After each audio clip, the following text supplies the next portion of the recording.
Filipenses capítulo de número 3 e a sequência. Os versículos analisados na noite de hoje não poderiam ser os versículos 10 e 11. Por que não? Porque nós ainda não analisamos os versículos 8 e 9.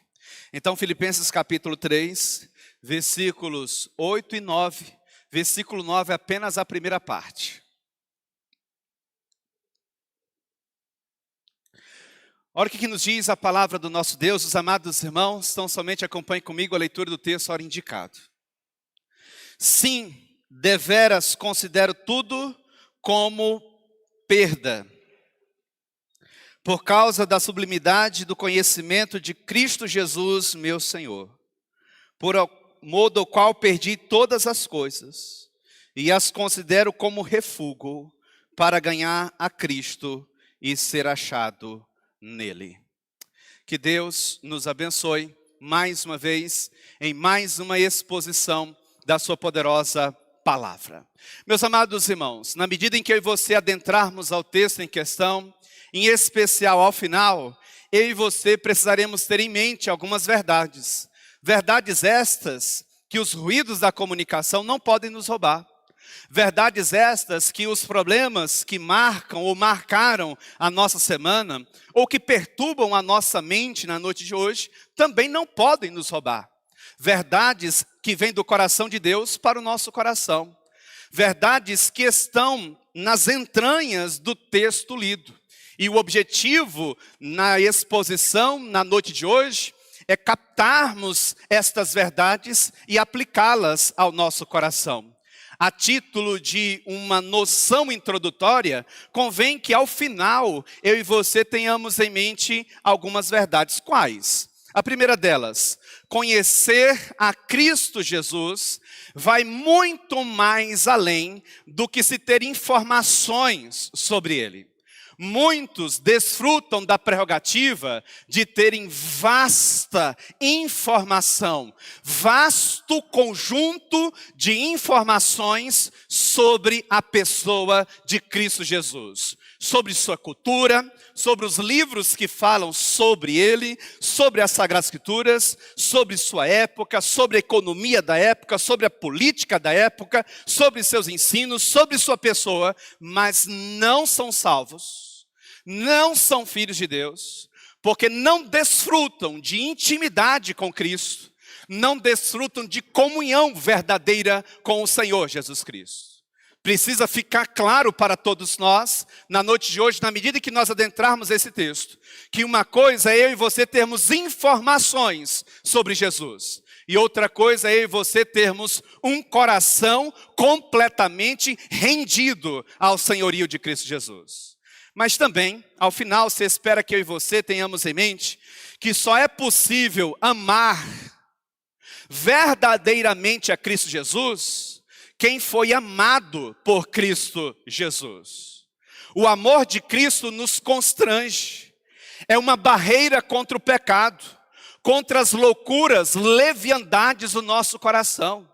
Aquele que verdadeiramente foi amado por Cristo Jesus, ele não consegue mais permanecer da mesma forma. O amor de Cristo Jesus nos constrange. É mais forte do que nós, nos impulsiona a uma mudança de vida.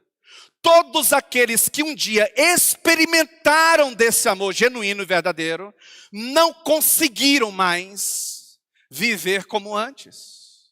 Um puritano no passado já disse isso em exposições anteriores, e cabe muito bem aqui como uma colocação pertinente. Depois que eu e você tivemos acesso ao amor constrangedor de Deus em Cristo Jesus, nunca mais pecamos em paz.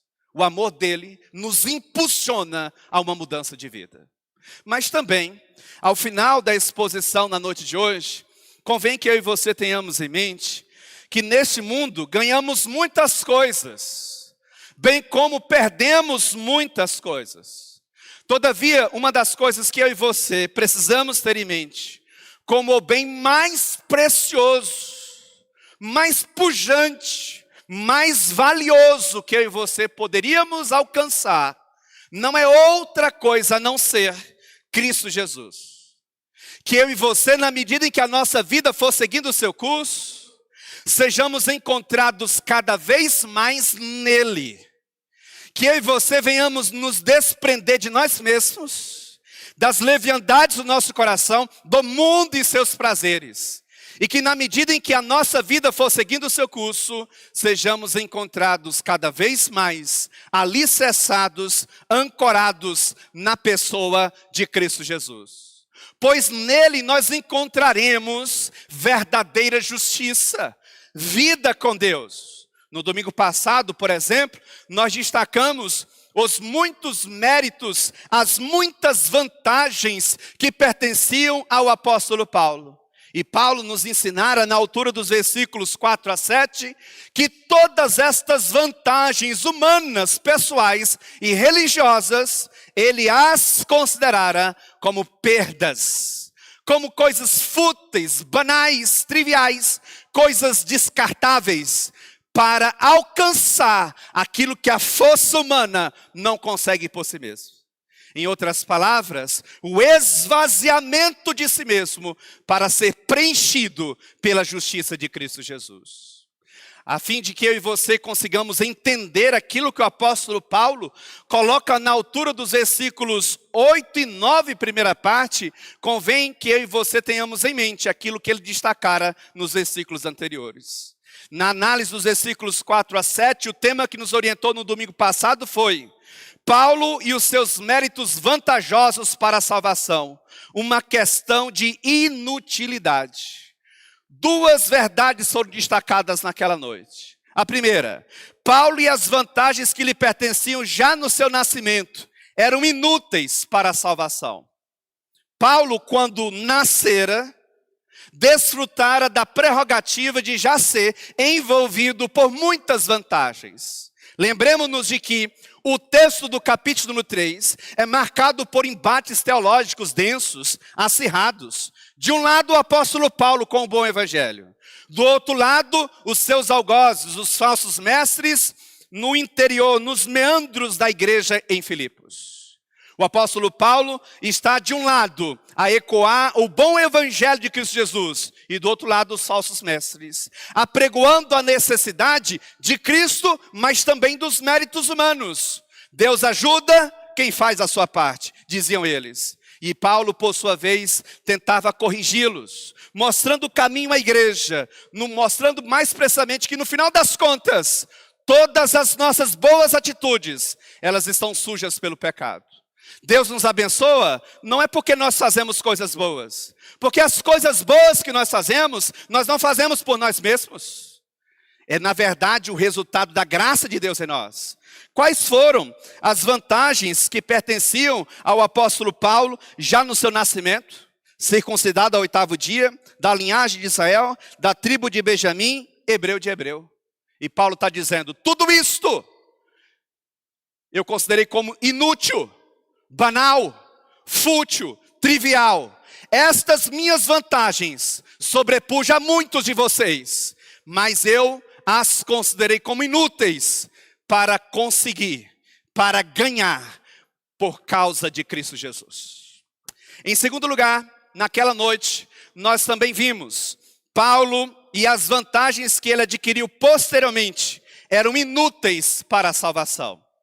Já no seu nascimento, o apóstolo Paulo fora envolvido por muitas vantagens. E ele olha para todas elas e as considera como sendo inúteis. Mas ele também destaca logo na sequência, versículos 5, última parte, versículo 6, algumas vantagens que ele adquirira posteriormente com a força do seu próprio braço. Que vantagens foram estas? Finalzinho do versículo de número 5. Quanto à lei, fariseu, quanto ao zelo perseguidor da igreja, quanto à justiça que há na lei, irrepreensível. O apóstolo Paulo tinha um currículo invejável. É como se ele quisesse dizer aos seus opositores, se alguém dentre nós poderia confiar na carne, em outras palavras, nos seus próprios feitos, eu muito mais do que todos vocês. Mas, por causa de Cristo Jesus, aí ele escreve o versículo número 7. O que era lucro, considerei perda. Considerei como lixo. considerei como sendo algo fútil, banal e trivial. E o que eu e você encontramos na sequência? Versículo 8 e 9, primeira parte. O apóstolo Paulo, com desdobramentos desta mesma proposta. Só que agora ele muda a chave. Ele ainda continua a falar sobre a inutilidade dos méritos humanos. Mas agora ele passa a focar mais precisamente na sua comunhão com Cristo Jesus. Para trabalhar de modo indireto e diretamente a importância da justiça de Cristo sobre nós e não da nossa própria justiça, alcançada pela força do nosso próprio braço. Por isso eu não poderia dar outro tema a esse texto a não ser este. Paulo e a comunhão com Cristo Jesus para a salvação. Uma questão de utilidade prioritária. Algumas verdades ecoam do texto em questão. A primeira delas: Paulo priorizava a utilidade do sublime conhecimento de Cristo Jesus, seu Salvador, seu Senhor, para a salvação. Onde é que está isso no texto? Versículo de número 8, primeira parte. Onde é que está isso no texto? Vamos lá? Mente cativa às Sagradas Escrituras. Versículo de número 8, primeira parte. Sim, deveras considero tudo como perda, por causa da sublimidade do conhecimento de Cristo Jesus, meu Senhor. Olha como é que ele começa o versículo número 8. O versículo número 8 começa como uma reafirmação daquilo que ele dissera no versículo número 7. Versículo número 7. Mas o que para mim era lucro, isto considerei perda por causa de Cristo. Aqueles que desfrutam da prerrogativa de terem uma mente privilegiada, certamente se cansam com questões repetitivas. Mas o apóstolo Paulo não se cansava. E ele estava, portanto, debaixo de inspiração divina. E se ele repete algumas coisas, quem somos nós para não repeti-las?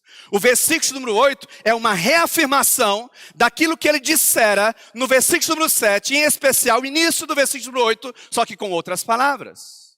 É como se ele quisesse dizer: sim, aquilo que eu disse lá atrás é a mais pura verdade. Eu continuo acreditando que todos os meus feitos pessoais e religiosos, as minhas vantagens adquiridas já no meu nascimento e posteriormente pela força do meu próprio braço, eu as considero todas como sendo inúteis, banais, triviais. Paulo, mas por que disto? Aí ele responde, agora de forma mais elaborada, segunda parte do versículo de número 8. Por causa da sublimidade do conhecimento de Cristo Jesus. Pastor, tem como dizer isso com outras palavras? Paulo, por que você considerou todos os seus feitos pessoais e religiosos como sendo lixo, como sendo fútil, banal? Por causa do inestimável, imensurável, grandioso, valioso conhecimento de Cristo Jesus, meu Senhor. E aqui convém fazer a seguinte observação. Paulo, ao ressaltar o sublime conhecimento que se pode alcançar da pessoa de Cristo Jesus, ele tem em mente muito mais do que informações sobre a pessoa de Cristo Jesus. Existem grandes teólogos, mentes brilhantes, uma delas no contexto do século XX, século passado, Rodolfo Bultmann, uma das mentes mais brilhantes no campo da teologia, um homem da prateleira de cima, altamente capaz, inteligentíssimo. Ele tinha vasto conhecimento, sobretudo do Novo Testamento, um dos maiores teólogos do Novo Testamento. Mas ele não acreditava em Jesus como Salvador, ele não acreditava em Deus, ele não acreditava em inferno, não acreditava em céu, não acreditava em Cristo Jesus como Salvador e Senhor de sua vida. Uma coisa é eu e você termos informações sobre Jesus. E outra coisa totalmente diferente é eu e você termos intimidade, comunhão, vida com Deus, em Cristo Jesus. E é isto que está embutido aqui no início do versículo número 8. E para salientar esta questão, ele se reporta a Jesus como sendo meu Senhor. O apóstolo Paulo tinha como Senhor de sua vida senhor de suas ações, senhor de seu discurso, senhor de suas reações, ninguém mais, ninguém menos do que o seu Salvador, Jesus Cristo. O apóstolo Paulo não era orientado pelas leviandades do seu coração. Paulo não era orientado pelo que o mundo dizia. Paulo era orientado pelo que ensinara seu Senhor e Salvador Jesus Cristo. Por isso ele categoricamente afirma e reafirma: sim, eu considero, eu estou certo de que aquilo que eu disse lá atrás é a mais pura verdade. É como se ele quisesse dizer, e continuo reafirmando, que aquilo lá atrás, conquistado por mim, alcançado por mim já no meu nascimento, é perda, é lixo, é fútil, é banal, é trivial. Para mim não é importante, para mim não é prioridade. Por que não, Paulo? Por causa de uma ambição muito maior. Por causa de algo que eu não consigo com a força do meu próprio braço. Por causa de algo que eu não consigo pelos meus próprios méritos, mas pelos méritos do meu Senhor, creditados a mim. Eu e você temos diante de Deus a responsabilidade de conhecê-lo pelos caminhos das Sagradas Escrituras. Sendo assim, cabe aqui já uma aplicação. O quanto de Cristo Jesus você tem em você? O quanto de Cristo Jesus você conhece? Não tem como eu e você desfrutarmos de intimidade com alguém se nós não conhecermos este alguém. Não tem como nós falarmos de comunhão com alguém que nós não conhecemos. Paulo tinha propriedade para falar de intimidade com Cristo, de comunhão com Cristo, de vida com Cristo, porque ele conhecia Cristo Jesus. Ele se relacionava com Cristo. Nós, ao longo de um dia, de uma semana, de um mês, nós nos relacionamos com muitas pessoas, mas a mais elementar, a mais importante, quase sempre passa despercebida. Mais precisamente, a pessoa de Cristo Jesus. Sendo assim, cabe aqui uma outra aplicação. O quanto de Cristo se revela através das suas ações e reações. Paulo está a dizer aos crentes filipenses e a todos os seus leitores posteriores: eu considerei todos os meus feitos religiosos como perdas para ganhar, para alcançar a sublimidade, o inestimável, o imensurável, o grandioso, o valioso conhecimento de Cristo Jesus, meu Senhor, meu Salvador. Segundo lugar, Paulo priorizava a utilidade do amor a Cristo Jesus, seu Senhor, para a salvação. Onde é que está isso no texto? Sequência do versículo número 8. Acompanha comigo, mente cativa as Sagradas Escrituras. Sim, deveras considero tudo como perda, por causa da sublimidade do conhecimento de Cristo Jesus, meu Senhor, por amor do qual perdi todas as coisas. Nós não gostamos de estar perto das pessoas que nós não amamos. Nós não gostamos de ouvir a voz das pessoas que nós não amamos. Nós não gostamos de sentar à mesa das pessoas que nós não amamos. Nós não gostamos de falar com as pessoas que nós não amamos. No final das contas, quando nós amamos verdadeiramente alguém, nós desejamos estar perto. Quando nós amamos alguém, nós gostamos de ouvir a voz, o calor, o aperto de mão, os conselhos, as orientações, as correções. Quando nós gostamos verdadeiramente de alguém, até as correções, mesmo duras, chegam suaves aos nossos ouvidos. Por quê? Porque a gente tem empatia, a gente gosta do fulano, a gente gosta da fulana. Agora, quando a gente não gosta, o sujeito pode vir com o melhor discurso. Quando nós temos um ranço, uma birra em relação a determinadas pessoas, o sujeito pode vir de qualquer forma, não adianta a estratégia adotada. Sempre haverá uma justificativa para dizer: não gostei, não quero, não concordo. O abençoado sabe que está certo, sabe que o discurso é apropriado, sabe que o caminho é esse, mas porque tem uma birra no coração. Tem um ranço na alma, uma podridão que aflora para as obras das suas mãos e o trilhar dos seus passos. Não gostei, não concordo. Paulo está dizendo, lá atrás eu era capaz de dar a minha vida pelos meus feitos pessoais e religiosos. Mas depois que eu descobri o amor de Cristo Jesus, eu me senti constrangido a abandonar os meus méritos pessoais para absolver os méritos de Cristo Jesus em mim. Em outras palavras, é como se o apóstolo Paulo quisesse nos dizer, aqueles que experimentaram verdadeiramente do amor constrangedor de Deus em Cristo Jesus, não conseguem mais confiar nos seus próprios méritos pessoais. Deixa eu te perguntar. Se você morrer na noite de hoje, você vai para o céu ou você vai para o inferno? Se aí no seu coração você estiver a dizer, olha pastor, eu tenho alguns pecados, o senhor sabe como é. Eu não sou um sujeito perfeito, eu tenho os meus erros.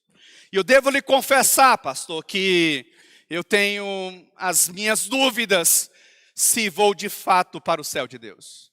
Isto você está a responder, porque no final das contas, você ainda não descobriu o verdadeiro amor incondicional de Cristo Jesus. Aqueles que verdadeiramente tiveram acesso ao amor constrangedor de Cristo Jesus, eles não têm olhos mais para si mesmos. É mais forte do que nós.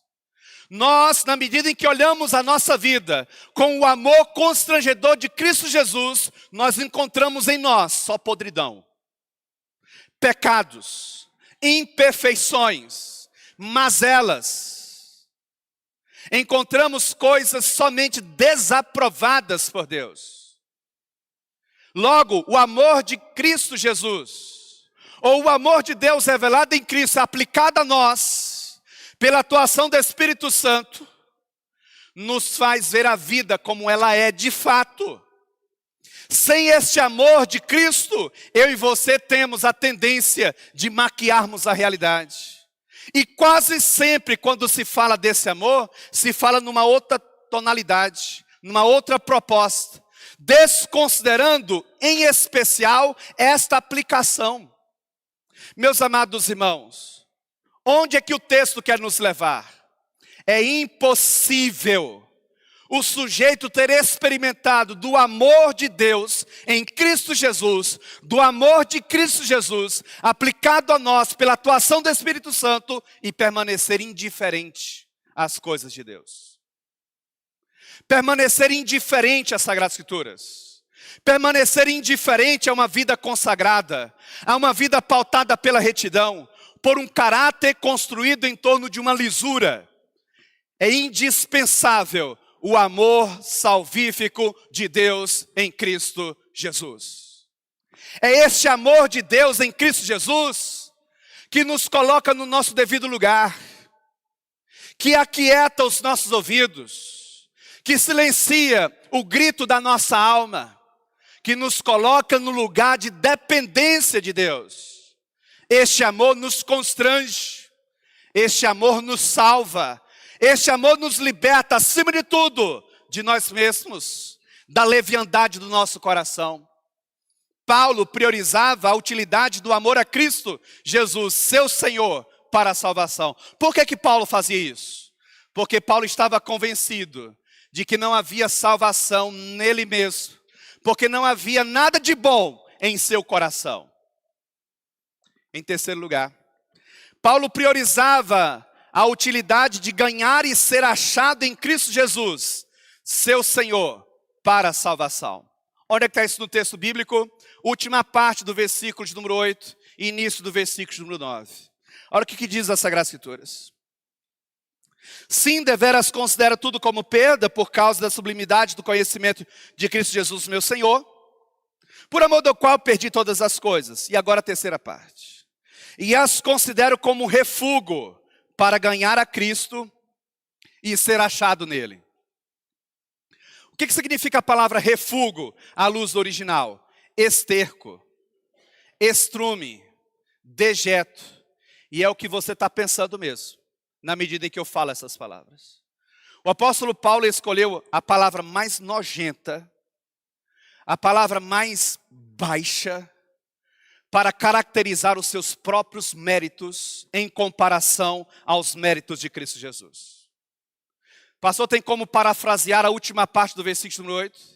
E eu considerei como estrume, e eu considerei como dejetos, eu considerei como esterco, eu considerei como lixo, eu considerei como algo que nós jogamos para os cães comerem. Lembre-se que os cães naquele contexto não eram os cães ou não são os cães de pet shop nos dias de hoje. Mas o cão pária, acostumado a se alimentar de carniça, de coisa podre. Paulo está a dizer, eu considerei como algo ruim, podre, esterco, estrume, dejeto, as coisas que outrora eu confiava em mim mesmo para a minha salvação. Paulo, por que é que você fez isso, Paulo? Diz ele, finalzinho do versículo 8, para ganhar a Cristo e ser achado nele. Nesta vida, o que você já ganhou? Certamente todos nós já ganhamos muitas coisas, mas eu posso afirmar sem medo de errar, que nem todos nós ganharam verdadeiramente a Cristo Jesus. Por que não? Porque ainda estão ancorados nos seus próprios méritos. Importa que eu e você venhamos abrir mão da nossa própria autojustiça para recebermos a justiça que vem de Cristo Jesus. Do contrário, eu e você nunca iremos ganhar a Cristo, conseguir a Cristo. E início do versículo 8, e ser achado nele. Ganhar a Cristo, conseguir a Cristo e ser achado nele, traz a mesma ideia. Eu e você, às vezes, nos perdemos dentro do nosso próprio mundo. O que dizer no mundo fora de nós? Há determinadas circunstâncias da nossa vida em que nós estamos perdidos na multidão dos nossos próprios pensamentos. Sabe aquele momento em que você para e você não sabe o que fazer? Sabe aquele momento em que você para tudo aquilo que você está fazendo e faz a seguinte consideração: bem, eu só consigo chegar até aqui. De agora para frente eu não sei mais o que fazer. Todos nós, em um ou outro momento da nossa vida, vamos experimentar situações como essas. Perdidos dentro de nós mesmos, perdidos neste mundão de meu Deus. Cercados por muitas pessoas, mas que nós não podemos confiar. Que nós não podemos abrir o coração, rasgar a nossa alma e contar os nossos medos, contar as nossas angústias, contar aquilo que nos perturba a alma, nos rouba a alegria, nos rouba o sorriso, nos rouba o sono. Disse o apóstolo Paulo, eu considero todos os meus feitos como nada, como esterco, como estrume, como lixo, para ganhar a Cristo e ser achado nele. Convém que eu faça a seguinte aplicação neste instante. Naquele glorioso dia, parafraseando o texto de Sofonias, agora há pouco lido, na nossa liturgia, muitos serão encontrados, ancorados nos seus achismos, nos seus egos inflamados, nas suas vaidades, num coração prepotente, num coração orgulhoso, nas suas riquezas monetárias, em termos humanos, mas perdidos. Por quê? Porque não foram encontrados em Cristo Jesus. Logo, penso eu que eu posso aqui trazer uma aplicação prática para a sua vida. Cuidado para você não ganhar o mundo e perder a sua alma. Cuidado para você não conseguir tirar do papel todos os seus sonhos em termos materiais e perder o seu bem mais precioso, que é a tua própria vida. Hoje pela manhã, na exposição de Tiago, capítulo número 1, versículos 26 a 27. Isto fora destacado. Mais precisamente com as seguintes palavras. Meus amados irmãos, o que é que nós estamos a fazer da nossa vida? Quais os caminhos trilhados por nós? Eu e você precisamos nos manter incontaminados do mundo.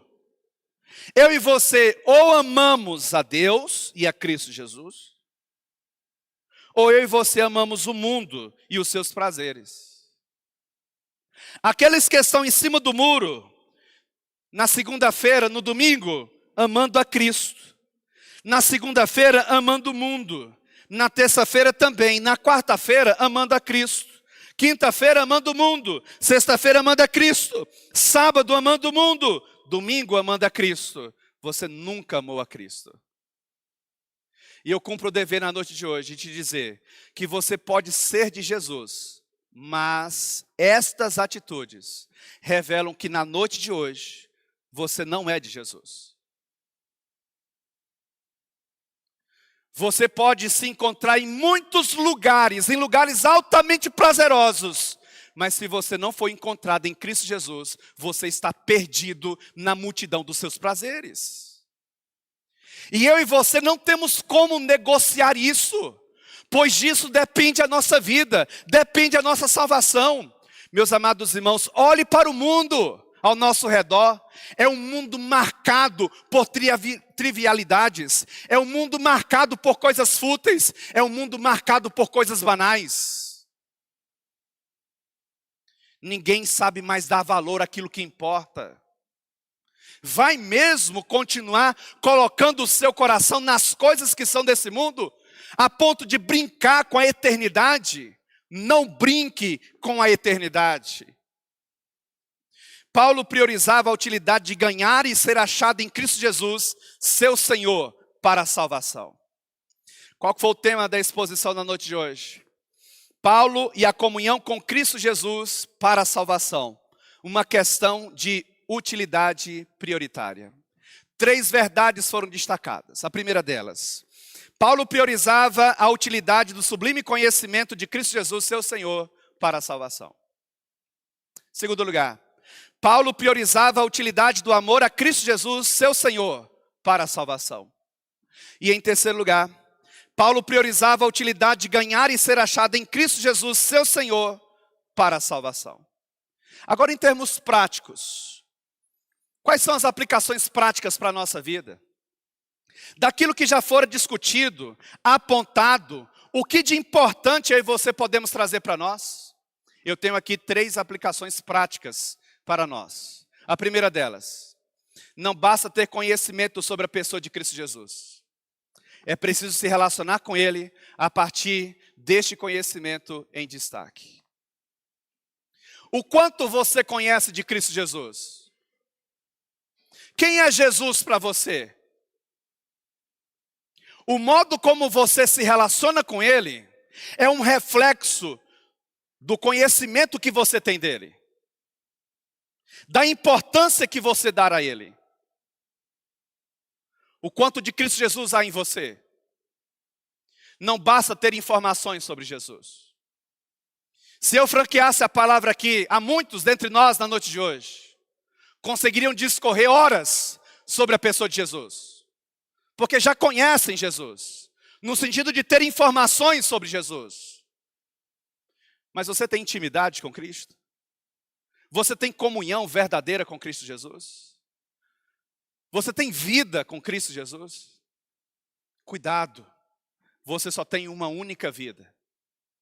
Segunda importante aplicação na noite de hoje: amar a Cristo e amar o mundo é impossível. Um ou outro. Reavalie as prioridades do seu coração. Não brinque de ser cristão. Não brinque de ser cristã. Ou você ama Cristo de segunda a segunda, ou você não é amado por Ele de segunda a segunda. Uma das afirmações feitas no decorrer da exposição: só é possível amar a Cristo quem de fato foi amado por Ele. E talvez aqui esteja uma das razões pelas quais você leva a sua vida cristã com relapso. Talvez aqui esteja uma das razões pelas quais você não quer compromisso com nada que diz respeito a Deus.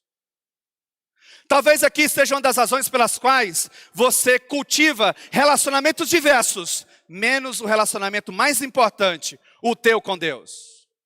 Porque você ainda não foi amado por Ele. E você aí no interior do seu coração, você pode estar dizendo, então tá. Então agora eu vou viver a minha vida do jeito que eu quero. Vá lá, faça isso. E veremos até onde você consegue ir. No final das contas, meus amados irmãos, quem teve acesso verdadeiramente a este amor, não consegue mais viver da mesma forma. É impossível ter acesso ao amor verdadeiro de Cristo Jesus e permanecer na multidão dos seus pecados. E você sabe o que é o mais estarrecedor? Às vezes a gente gasta tempo demais com pessoas que não foram amadas por Deus. Com pessoas que tratam as coisas de Deus como se fossem coisas fúteis, banais. Cuidado para você não gastar tempo demais. O tempo é precioso, meus irmãos. O tempo que nós gastamos com aqueles que desprestigiam as boas novas de salvação, nós estamos a gastar, a investir com aqueles que demonstraram interesse com as boas novas de salvação. Mateus capítulo 7, verso número 6, diz que nós não devemos jogar aos cachorros e aos porcos o que é santo, as pérolas de Deus. Em outras palavras, nós não devemos compartilhar com indivíduos que não querem nada com nada as boas novas de salvação, as coisas santas, as pérolas do Evangelho. Cuidado para você não gastar tempo demasiado com aqueles que não pertencem a Deus. Portanto, busque sempre discernimento espiritual para gastar as suas energias com aqueles que verdadeiramente são do Senhor.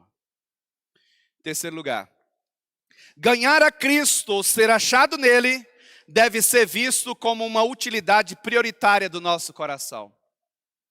O que é prioridade para você? Eu tenho algumas prioridades para mim e para minha família até o final deste ano.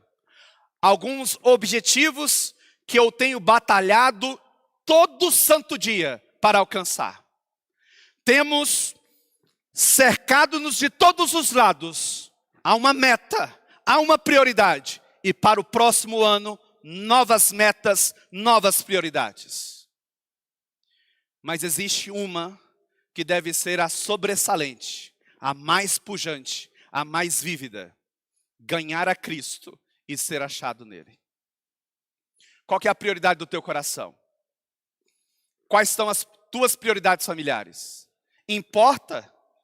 Vale a pena eu e você tirarmos do papel as nossas prioridades, os nossos sonhos, os nossos projetos familiares pessoais e perdermos a Cristo? Vale a pena? Vale a pena eu e você termos disposição para ficarmos ouvindo coisas banais, estercos, estrumes, lixos, mas nós não temos paciência para ouvir a exposição bíblica? E você acha que você é um crente sadio? E você acha que está indo para o céu? Vale a pena? No final das contas, meus amados irmãos, o amor de Cristo Jesus nos constrange. E como bem destacou John MacArthur, as pessoas passam a vida inteira ofendendo a Deus. Deixem que se sintam ofendidas por um instante, mediante a pregação do Evangelho genuíno de Cristo Jesus. A palavra de Deus para todos nós, na noite de hoje, não é uma palavra que massageia o nosso ego, mas uma palavra que nos desafia a uma mudança de vida. Tem como resumir as 3 aplicações? Tem, muda de vida. Cuidado, só existe um céu, e para entrar neste céu, precisamos de Cristo Jesus. Menos de nós mesmos e mais de Cristo em nós. Vamos orar, vamos falar com Deus. Ó Deus, nós te louvamos, nós te bendizemos, engrandecemos ao Senhor porque até aqui o Senhor tem estado conosco. Tua palavra foi pregada, a tua palavra foi ensinada. Ó Deus, o apóstolo Paulo nos mostrara o quão é valioso a comunhão com o Senhor Jesus Cristo. E ó Deus, que isso seja tratado por nós como uma questão de utilidade prioritária. Que seja prioridade em nós. Viver o Senhor, ganhar o Senhor, estar contigo, conhecer verdadeiramente a Ti, amar verdadeiramente ao Senhor, que isso seja prioridade em nós, que nada venha falar mais alto em nós do que isto. que nós venhamos batalhar todos os dias, ganhar, Senhor Deus, o nosso pão de cada dia, trazer dignidade ao nosso lar, à nossa vida familiar, mas sem perdermos de vista que o nosso maior bem é o Senhor. Em Cristo Jesus, nós oramos e te louvamos. Amém, Pai.